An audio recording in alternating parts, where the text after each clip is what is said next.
Une entreprise comme Réel, comme elle vend des machines sophistiquées, intégrées à des process sophistiqués, c'est de la technique qu'elle vend. Elle vend des trucs qui vont marcher.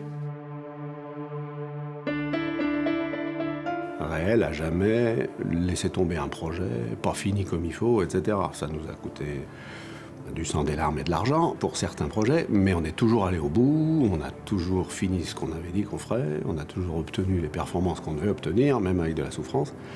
Et c'est ancré, c'est dans les gènes, ça. Il faut qu'on y aille et on ira au bout et on va au bout. Il ne faut jamais oublier les clients dans l'histoire, parce que les clients, c'est des gens qui ont quelquefois du courage d'accepter un certain nombre de choses quand ça a mal et d'aider. Et c'est là qu'on apprend aussi beaucoup, parce que Réel a appris énormément au contact de ses clients. On a toujours essayé de conserver le même métier, c'est-à-dire la manutention, le levage, dans des environnements complexes, dans des process importants pour le client. Donc ça, c'est une constante. Mais en revanche, on a essayé de diversifier les domaines d'application de ce métier.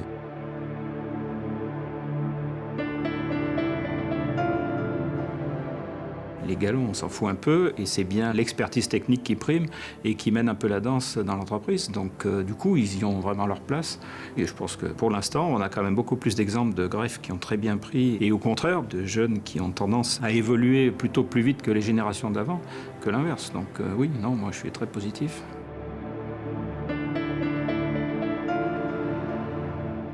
On est sur un créneau, on fait de la technique. Bon merci l'entreprise, c'est extraordinaire. Un ingénieur chez Réel ou un projeteur, il fait vraiment un boulot d'ingénieur.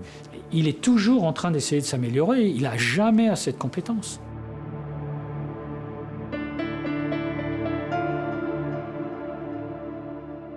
Ils associent dans leur personnalité à la fois le côté, on va dire, rêveur, l'imagination, la capacité à aller au-delà des connaissances déjà acquises.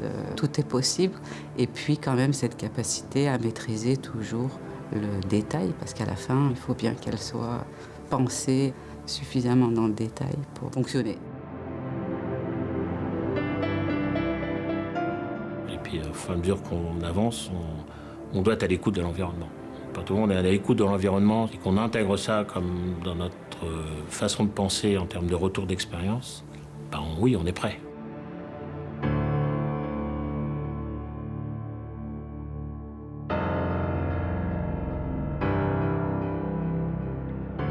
Le 8 avril 1946, Pierre Ferrand, ingénieur de 42 ans, et Charles Frantz, jeune technicien de 23 ans, s'associent pour créer l'entreprise Ferrand et Frantz. Les débuts sont modestes. On travaille la tôle et les profilés. Le premier contrat porte sur des châssis de disjoncteurs électriques. On est loin de l'univers du levage. Mais peu à peu, l'affaire se développe. Et en 1951, encouragée par un de ses clients, l'entreprise conçoit et fabrique son tout premier pont roulant. La conception est abordée avec un œil neuf. Il est décidé de substituer à la technique classique d'un assemblage en treillis de profilés celle du bâti soudé qui a fait ses preuves en construction métallique. L'innovation est non seulement technique, mais aussi commerciale. Le pont Réel arrive sous des chemins de roulement équipés, câblés, peints et peut être monté en quelques heures. Enfin, ce pont possède de vraies qualités esthétiques. Il obtiendra en 1953 le label Beauté France et sera présenté cette même année à la Foire internationale de Lyon. Dès lors, son nom s'impose comme une évidence. Réel, acronyme de rationnel, économique, esthétique, léger. Rapidement, les commandes se multiplient. Grâce à des distributeurs licenciés, le pont Réel s'exporte partout dans le monde, de l'Espagne à l'Iran en passant par l'Algérie et la Belgique. Dans le même temps, les demandes se diversifient. Au pont roulant, le plus souvent fabriqué sur mesure, s'ajoutent bientôt des matériels de série, tels que les potences ou encore les bureaux mobiles.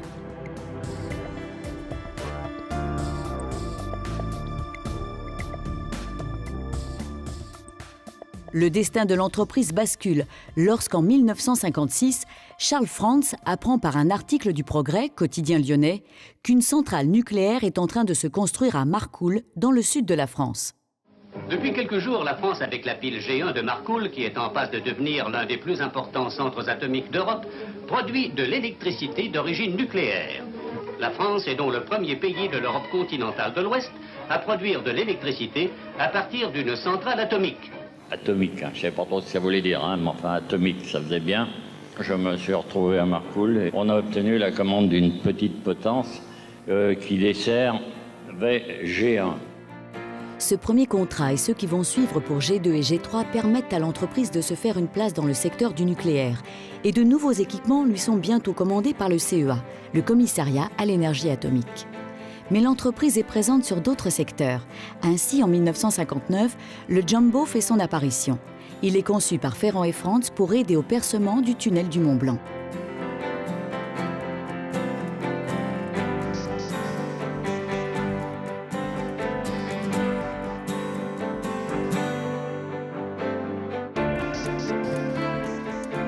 Un an plus tard, l'entreprise fête la mise en route de son 500e pont roulant. Les commandes se multiplient et avec elles, les opérations de montage, de mise en service et d'entretien. Certains clients rencontrent des difficultés dans le maniement d'équipements de plus en plus complexes. Pour Charles Franz, qui a le souci du client chevillé au corps et au cœur, la solution est évidente. Il faut créer un service après-vente. Occupez-vous des clients, a-t-il l'habitude de répéter depuis toujours. Le SAV de Ferrand et Franz est créé en 1963 et prend le nom de Reelex. L'entreprise met également un point d'honneur à rester présente sur les grands chantiers pour mieux répondre aux besoins de ses clients, parfois même les anticiper. Elle ouvre ainsi une première agence à Marcoule où la construction de plusieurs installations nucléaires bat son plein. Une seconde ouvre peu après, en 1964, à La Hague, où une usine de retraitement est en cours d'édification.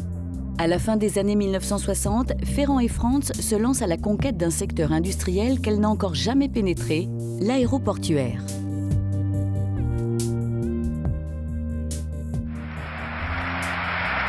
Comme les premiers pas d'un enfant, le premier vol d'un avion est toujours un événement, surtout lorsqu'il s'agit du plus gros appareil jamais construit, le Boeing 747.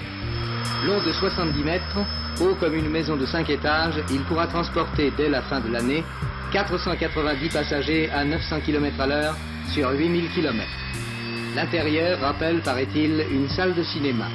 L'avenir est au mastodonte du ciel. En 1969, Air France construit à Orly un hangar pour le lavage et l'entretien du tout nouveau Boeing 747. Ferrand et Franz se voient confier la réalisation des équipements qui permettent d'accéder à l'appareil. Le challenge est important. Les mensurations de l'avion sont en effet sans commune mesure avec ce qu'on connaît jusqu'alors.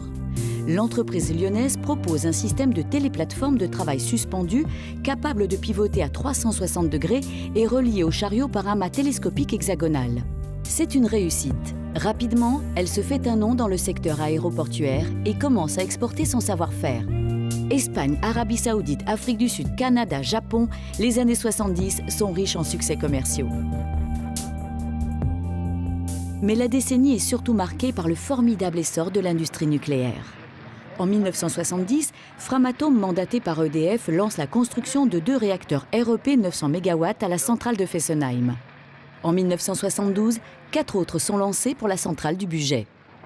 Fin 1973, le Premier ministre Pierre Messmer annonce le lancement d'un vaste programme nucléaire afin de limiter la consommation française en hydrocarbures. Pour l'avenir, nous avons décidé, vous le savez, de diversifier nos approvisionnements en énergie.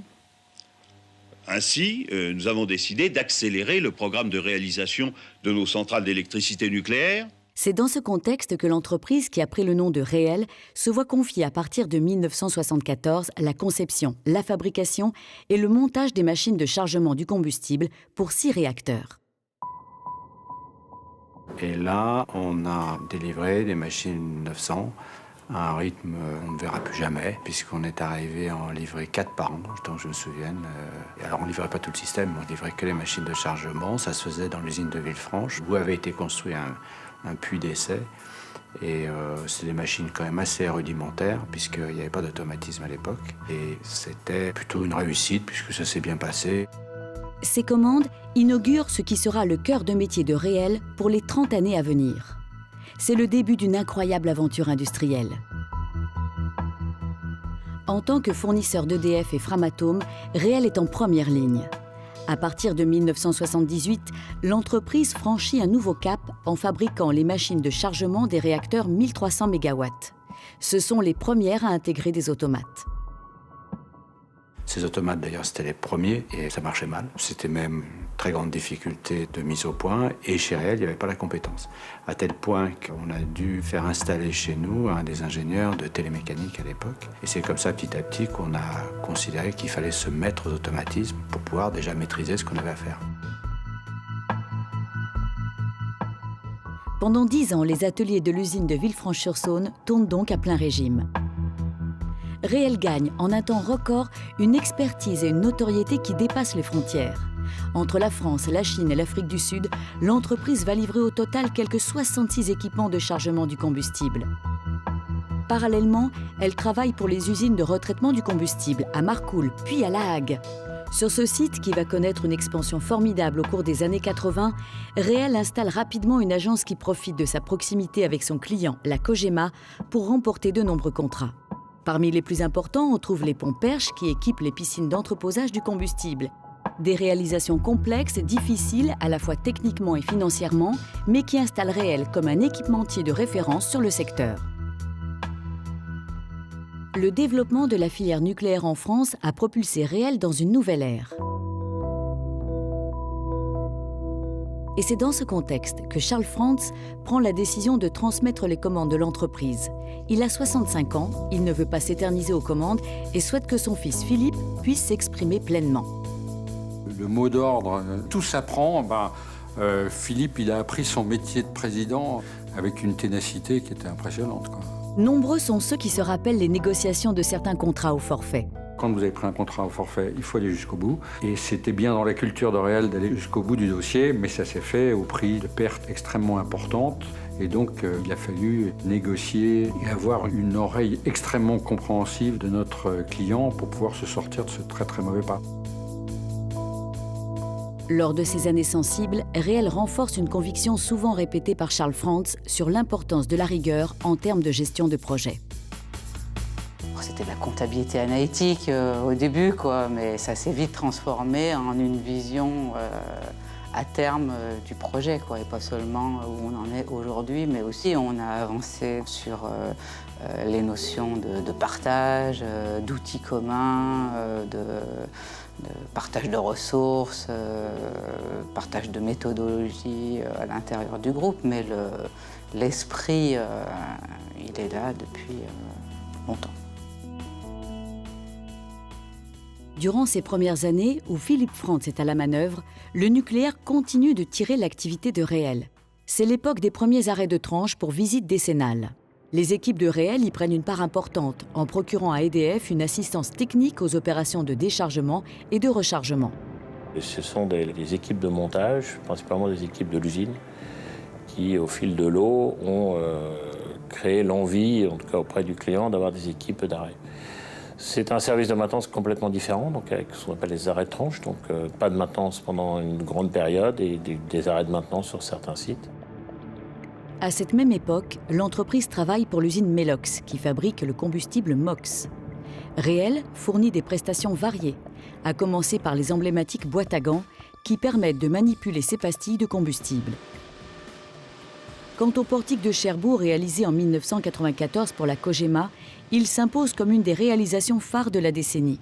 Spectaculaire, avec ses dimensions hors normes, il permet à Réel de franchir un nouveau seuil d'expertise technique.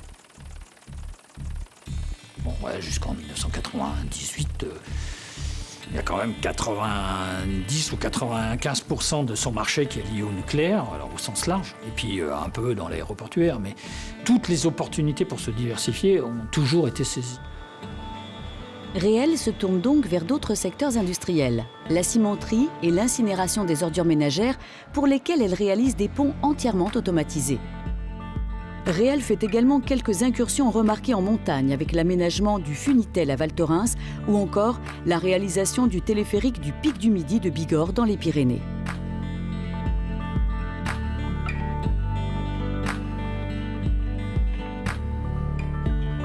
Réel compte aussi sur le développement de ses activités de service. Au début des années 80, une équipe entièrement dédiée à la maintenance a été installée à La Hague, à côté de la Cogema.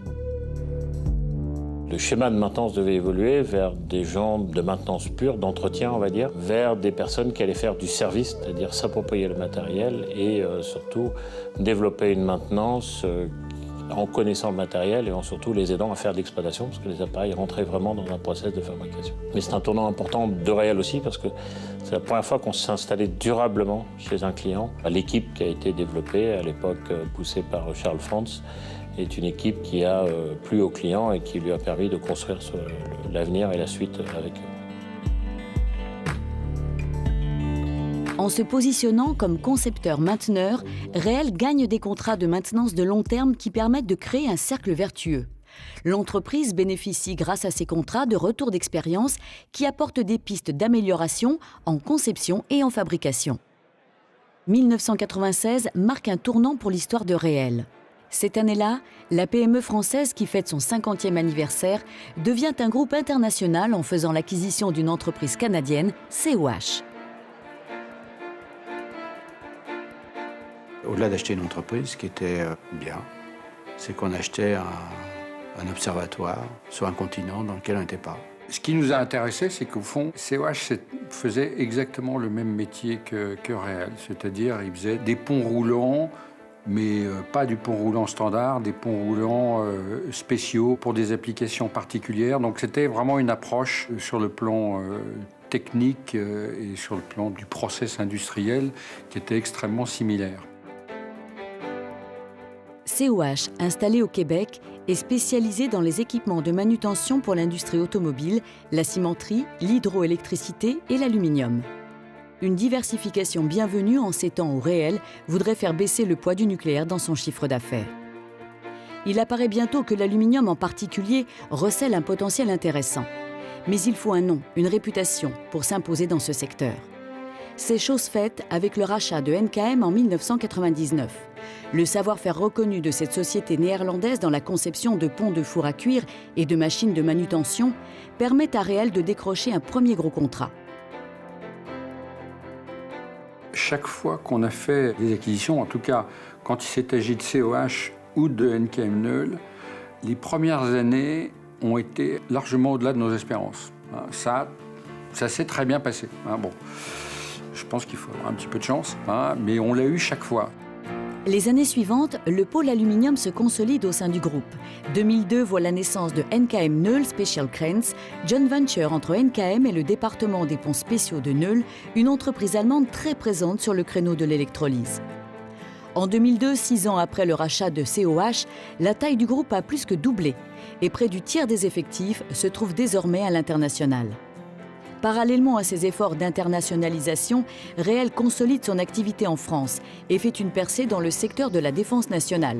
En 1996, l'année où COH a rejoint le groupe, les équipes Réel remportent une première commande pour Airbus Defence and Space, 4 têtes de manutention permettant de charger et de décharger les missiles M45 des sous-marins de la force océanique stratégique française. Il a fallu se mettre alors standard de travail, au sens méthode de management en termes de développement d'équipement. Et c'est un progrès aussi.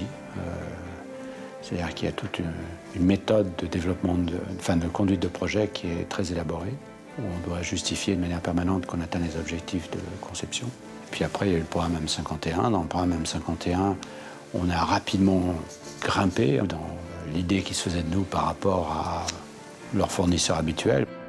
Pour ce missile nouvelle génération, Réel va fournir de nombreux équipements qui couvrent toute la chaîne de manutention du missile, de son assemblage à son introduction dans le sous-marin. Ce projet longue durée permet au groupe de tisser une véritable relation de confiance avec son client et de conforter sa place sur un marché à la fois très spécialisé et extrêmement exigeant en matière de sûreté.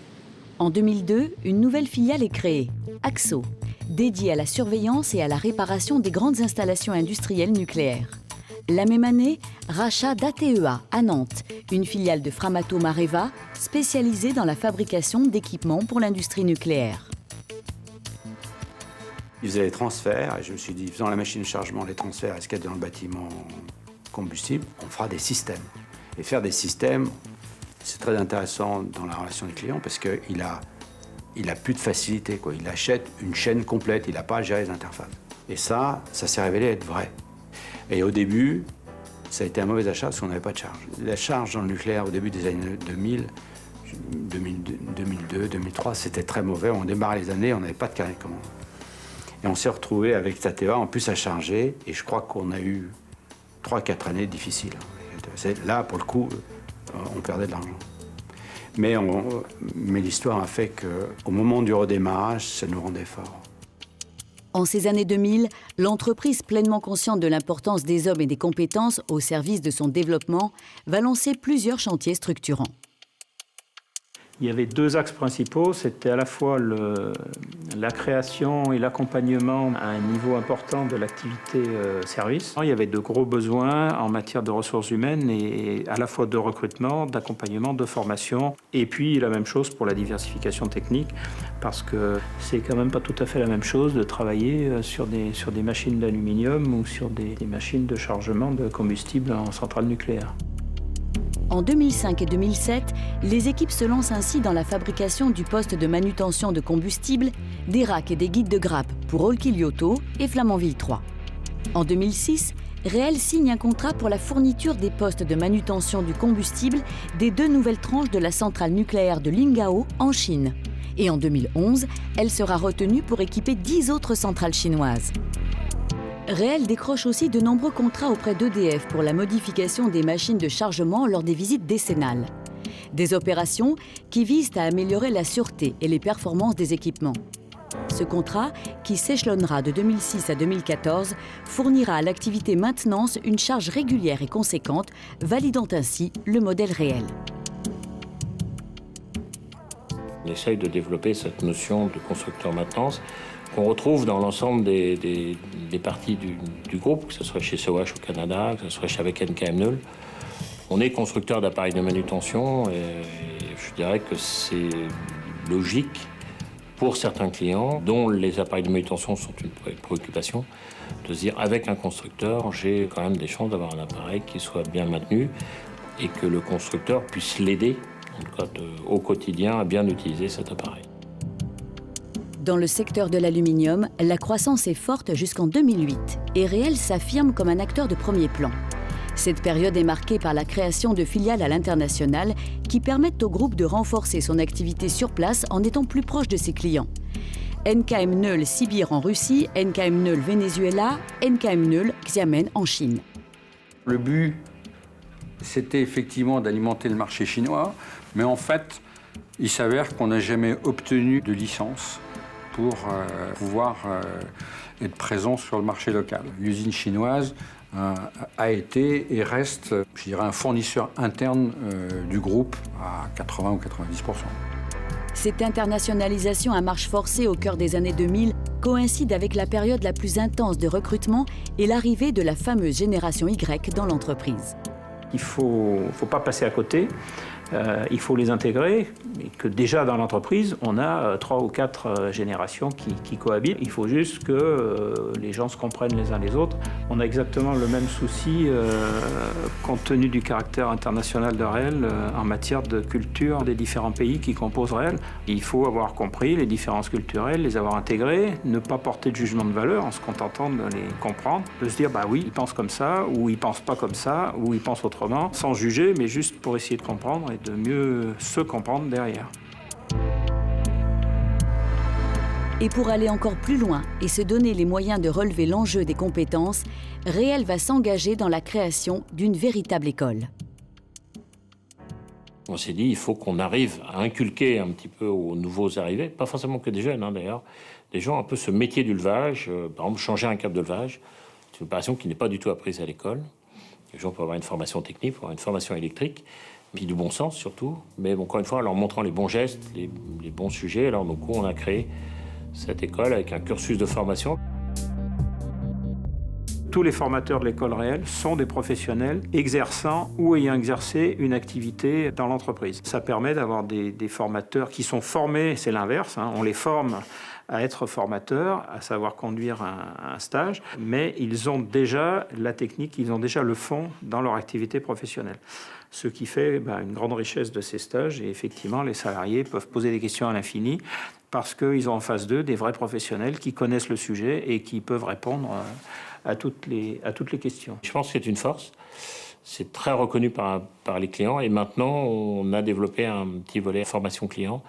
Encore une fois, ça nous permet d'avoir un peu moins de panne lorsque le client utilise mieux l'appareil et qu'on lui a bien formé à ce genre de choses. Dans ces mêmes années, Réel prend acte de la constitution d'un véritable groupe et se dote de son premier outil de langage commun, un ERP. Ce qui est intéressant, c'est que ça oblige à connaître en fait l'ensemble de l'organisation pour vérifier la pertinence et puis vérifier que chacun s'y retrouve, quoi. Arrive à implémenter son savoir-faire dans l'outil pour que l'outil s'enrichisse du savoir-faire de chacun et en même temps uniformiser les méthodes. Au Moyen-Orient, la croissance est également au rendez-vous. En 2006, Réel remporte ainsi l'un de ses plus gros contrats de la décennie. Il s'agit d'équiper la gigantesque usine de Qatalum, une joint venture entre la compagnie norvégienne Hydro, fidèle client de NKM Neul, et l'État du Qatar. En 2008, Rusal, l'un des plus gros producteurs d'aluminium au monde, passe commande à NKM Neul d'une 50aine de machines pour 2 nouvelles alumineries russes. On a fait une usine, on a acheté les machines, on a embauché 60 personnes. Et ça se situait en 2008, et puis est arrivée la crise violente. Et on reçoit un mail nous demandant de suspendre les commandes. Et puis on s'est retrouvé avec des travaux en cours non payés, et voilà, quoi, c'était le drame. NKM Neul aurait déposé le bilan. Voilà. Donc en fait, nous, on a assuré les fins de mois d'NKM Neul. Rusal était dans l'incapacité effectivement de poursuivre son investissement, et on s'est retrouvé avec cet investissement sur les bras. Non seulement des impayés majeurs sur le contrat lui-même, mais aussi tous les investissements qu'on avait faits qui étaient, je dirais, bloqués, gelés. Et donc on a affronté 2 ans et demi avec énormément d'argent dehors. Et puis en 2010, ils se sont dit mais on va peut-être redémarrer. Donc ils sont venus à Lyon. On a essayé de solder une partie des problèmes, mais pas tout. Et puis, ils sont réarrêtés. Et en 2014, ils sont venus 2 jours à Paris. Ils ont loué une suite au Georges V, on s'est enfermés, et puis on a réglé les sujets. Ils ont dit, est venu le directeur général de Rusal, un type très bon niveau, très sympa. Et on a réglé les sujets, et ils ont payé. C'est-à-dire qu'on a inversé, c'est-à-dire d'une situation de sous-financement du contrat, on s'est débrouillé à passer en surfinancement, et on dit que l'argent, c'est le nerf de la guerre, mais là, je peux vous dire que c'est vrai. On est devenu maître de notre sort avec les Russes, et aujourd'hui, ça continue, quoi. Enfin, ça continue. On livre. Il est un autre secteur dont l'essor va être éclatant au cours des décennies 2000 et 2010. Il s'agit de l'aéronautique. Moi, j'ai passé des années à aller voir Airbus en leur disant qu'on pouvait faire des équipements d'accès aux avions, parce que c'était notre spécialité, qui était quelque part intégrée dans leurs installations de construction d'avions. Simplement, ils avaient leurs fournisseurs traditionnels de l'époque, et on a passé de nombreuses années sans pouvoir même faire une offre. On n'était pas écouté, pas entendu. En 2002, Réel remporte un contrat historique auprès d'Airbus. La maîtrise d'œuvre, l'étude et la réalisation de 3 postes essais-finition de 66 mètres de long pour la chaîne d'assemblage finale de l'A380, l'avion de ligne le plus grand du monde. Pour honorer la commande, un pôle d'activité est créé au sein du groupe, la Product Unit Aéronautique. Une équipe s'installe à Toulouse qui deviendra bientôt l'agence Sud-Ouest. En 2003, elle décroche le contrat de maintenance de la FAL et des outillages de l'A380, devenant ainsi le premier équipementier à faire aussi de la maintenance sur site. Mais c'est surtout sur le projet de l'A350, une nouvelle génération d'avions long courrier, plus légers, que les équipes Réel sont mobilisées les années suivantes. On savait peu ce qu'était l'assemblage d'un avion dans le détail chez Airbus. Quand on a fini le 380, on savait beaucoup, quoi. Donc tout ça, ça nous a permis d'avoir des bases qui étaient reconnues pour se mettre sur le 350. Et du coup, être sélectionné pour faire cette ligne d'assemblage complète cette fois-ci. En 2008, les équipes Réel remportent un appel d'offres pour la fourniture des équipements de la ligne de production Central Wing Box sur le site Airbus de Nantes. Alors que le groupe envisage l'avenir avec confiance, un événement majeur va marquer le monde et plus particulièrement le marché historique de Réel. Le 11 mars 2011, un séisme suivi d'un tsunami sur la côte pacifique du Japon provoque un accident industriel majeur dans la centrale nucléaire de Fukushima. Suite aux explosions au réacteur 1 et 3, puis au numéro 4, le niveau de radioactivité s'est élevé et il y a des risques qu'il s'élève encore.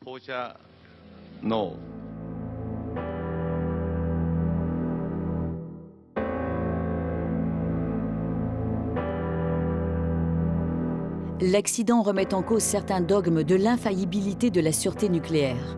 Les conséquences sur l'activité sont difficiles à évaluer. Elles seront radicales en Italie et surtout en Allemagne. À la lumière de ces événements dramatiques, l'industrie du nucléaire doit aussi repenser le risque dans ses choix de conception, d'installation et de service.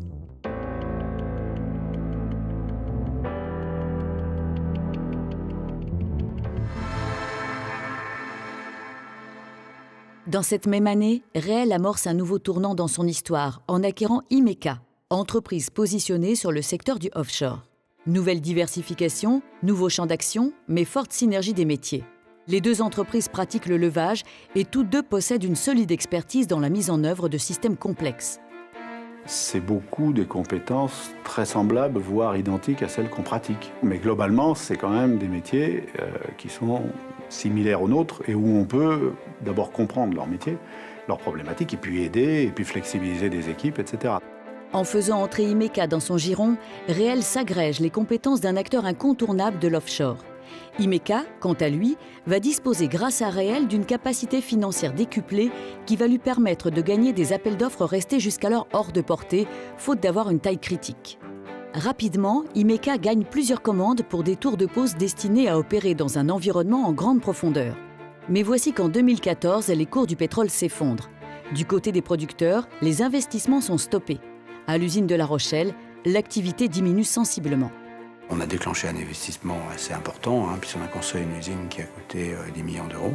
Mais bon, la non-utilisation de l'actif coûte. Mais ce n'est pas le plus gros. Le plus gros, c'est l'équipe qui n'a rien à faire. Donc il faut qu'on occupe d'une manière ou d'une autre et qu'on conserve le savoir-faire.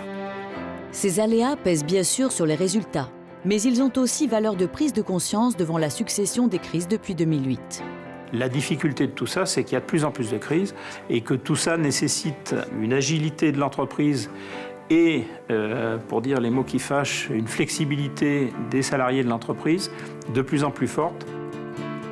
Le groupe poursuit son développement et sa diversification.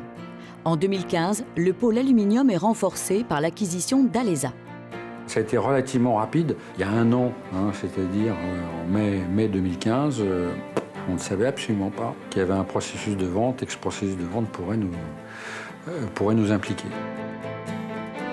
70 ans après la création de l'entreprise, ses valeurs et son modèle de développement font l'objet de quelques convictions. Et c'est finalement un ensemble de réflexes qui forment un héritage commun. Chez Reel, l'histoire est une leçon de choses renouvelée qui confirme que rien n'est jamais acquis. Enfin, c'est quoi la difficulté et c'est quoi la réussite derrière? Parce que souvent la réussite, elle est née de la difficulté, d'une difficulté vaincue.